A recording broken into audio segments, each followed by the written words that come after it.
I feel like we obsess so much about what we are doing, what we should be doing, what is our life's purpose, what is my gift, what's my talent. We obsess so much about the doing. And when I say we now, really, I'm talking me. For a long time, I obsessed about what I was doing, what I wasn't doing, what I was meant to be doing, what should I be doing. I was so obsessed with these things because I was caught up in the web of multiple talents and I was doing so many things at the same time. And it began to drive me crazy to the point where I started projects and I didn't finish them. And I was procrastinating on things that I initially had a lot of energy and excitement about. And it brought me to a place in my life that I wasn't proud of. I wasn't enjoying myself. I wasn't having fun. I wasn't really creating any good thing in the world. I was just, jumping from one thing to the next thing to the next thing and always ending up asking myself, what am I doing with my life? What am I supposed to be doing? What should I be doing? What is my life's purpose? And this began to drive me crazy, especially because I was so good, or I am so good, thank you, Lord. I'm so good at so many things. And I observed that no matter what direction I took, I was going to smash it.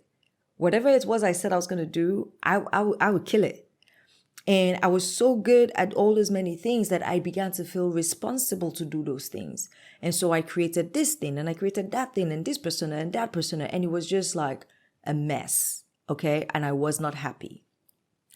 But of course, my future self came to the rescue. And I had an intervention and like a journaling session with my future self some time back. And if you haven't watched my past video on how to get answers from your soul, you may want to go check that out because that will change your life. If you haven't started that practice yet, check it out. It's just titled How to Get Answers from Your Soul. So through this journaling session, I began to understand, and my future self began to say to me things like, it really doesn't matter what you do as long as you express yourself.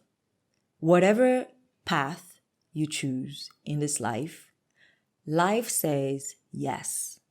Whatever you decide that you want to focus on, if you focus on it, you'll be successful. Life says yes to whatever it is that you want. Wherever you go, there is a potential reality for that. Whatever it is that you can conjure up in your mind, that potential reality already exists. If you keep on going on that path, it will manifest because where attention goes, energy flows. And as I began to take this information in from my future self, it dawned on me that yes, this was in fact true. I could go in any direction and I'll be successful. But the question is, in what direction would you go in that would feel the most honest, the most truthful for you? What could you do that would feel so you, that you did it better than everybody else, that you enjoyed yourself while you were doing it, that you could get paid for doing that, and that as you were doing it, it improved not only your life, but it improved the lives of others around you? And I sat beside myself and I thought about all the things that I did. And I began to say, okay, we need to find a common thread here. We need to find, because there is no way that God will give me all these many gifts and there wasn't a common thread to tie it all together, at least to keep me sane, for goodness sakes.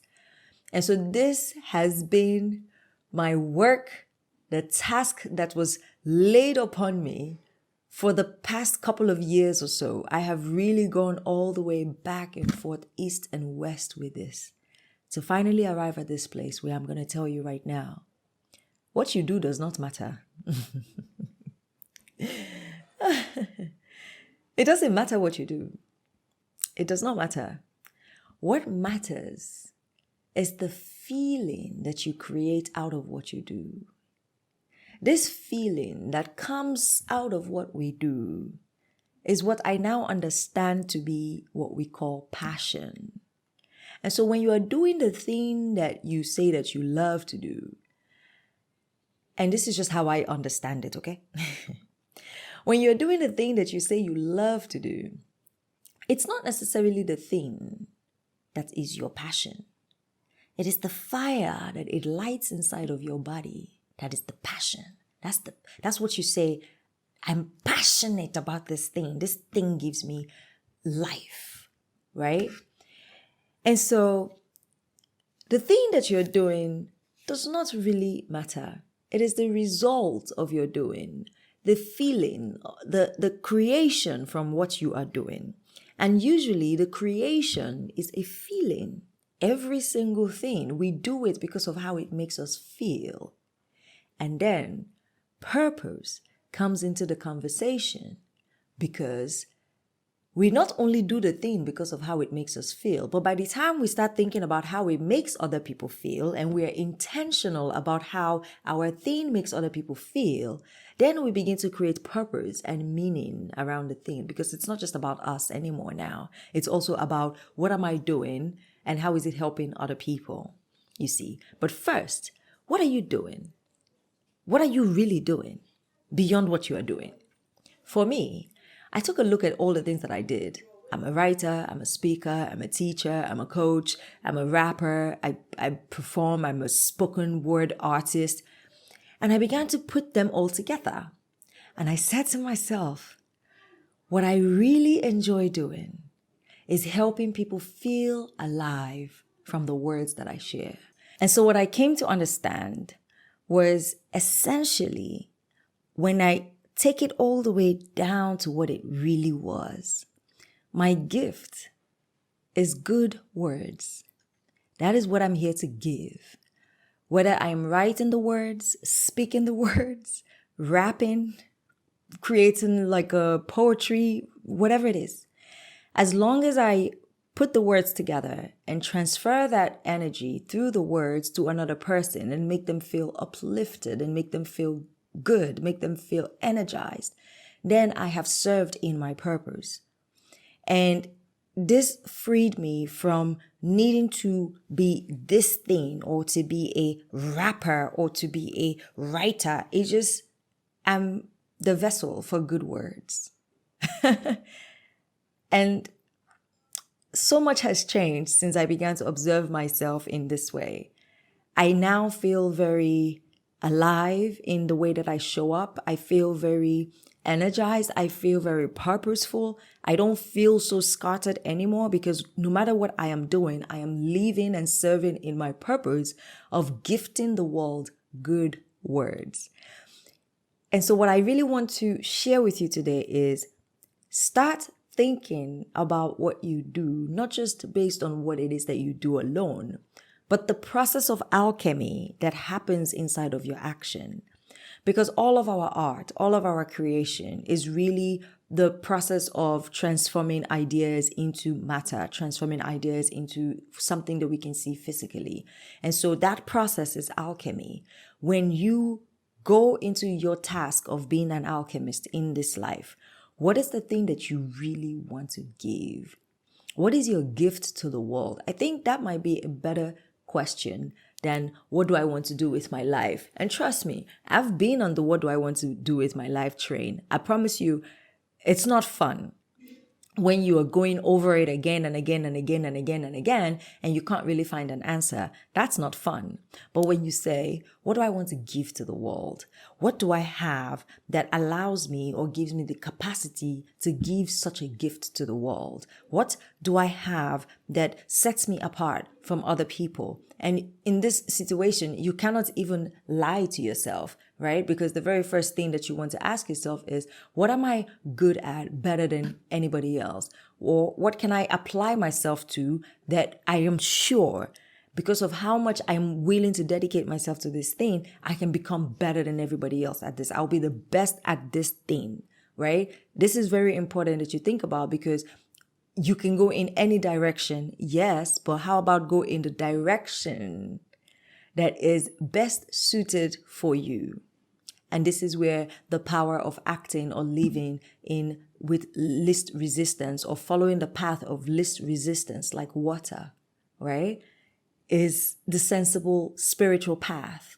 because life has already created you in such a way that you are best suited for certain things. I believe that the reason you have a certain yearning towards something specific is because you have it encoded inside of you. You have it in your blueprint, the way you are designed, for you to have a certain taste for different things. And so when you pay attention to what you have a taste for, like a natural taste for, what you're instinctively drawn to, then it is actually leading you somewhere. It is calling you towards the best possible version of you that already exists, right? It is calling you forward to your greatest version. And so this is why we say things like, I had a calling in my heart. I'm following my calling, or this is my calling. Something is calling you on towards, and you need to start trusting that. Okay. I am having this conversation because I'm really dropping this in the archives for my future self, because at some point in the future, I know that I'm going to get to a point where I feel like, oh, I don't know what I'm doing with my life. What's my life's purpose? And I feel like I may have come to the best answer for myself so far. And my life's purpose is to leave. That's my purpose. The purpose is to leave this life. And inside of living life, I need to start paying attention to what makes me feel like I am alive. What do I do that makes me feel like I am living? What do I do that gives me life? And because this life experience is not an isolated event, we're here with other incredible human beings. The thing that you are doing is not about you alone. It's about the other people. It's about us. It's about the world. And so what is it that you do that makes you feel like you are living and also helps other people feel alive? This is the kind of question that you should be asking, not just, what am I supposed to do with my life? What am I supposed to do with my life? Because if you go through this process for yourself, you'll come to find the answer that has been just staring at you all along. And I'm sure as you were watching this conversation today, it's dropped in your heart. You knew what it was, and I wish you the best. Thank you so much for watching today. My name is Eva. It's been a pleasure serving you this transmission. If you enjoyed it, please subscribe so that you don't miss the next one. And also make sure that you check the description down below for free resources that could help you on your journey. One of the best ones so far that I have received a lot of testimonials and compliments for, thank you, is the monetization report. 17 things that I wish someone told me before I started monetizing online with digital products. If you haven't started your journey, or you have started and you need more insight, definitely make sure that you download the guide and read it all the way through in one sitting, because it's that small. It's comprehensive, but it's small. You can finish it in one day. And also, if you like deep dives and classes and things like that, then you might want to check out the monetization masterclass. It's a 2-hour intensive deep dive on how to monetize online as a beginner. If that is something that you want, check the description down below so that you can grab the class as well. And I'll see you in the next one. If this has helped you today, please do me a funky fine favor and pass it forward to a friend. Share the video, share it with your tribe, and make sure you subscribe so you don't miss the next one. Sending you big love. See you soon. Bye.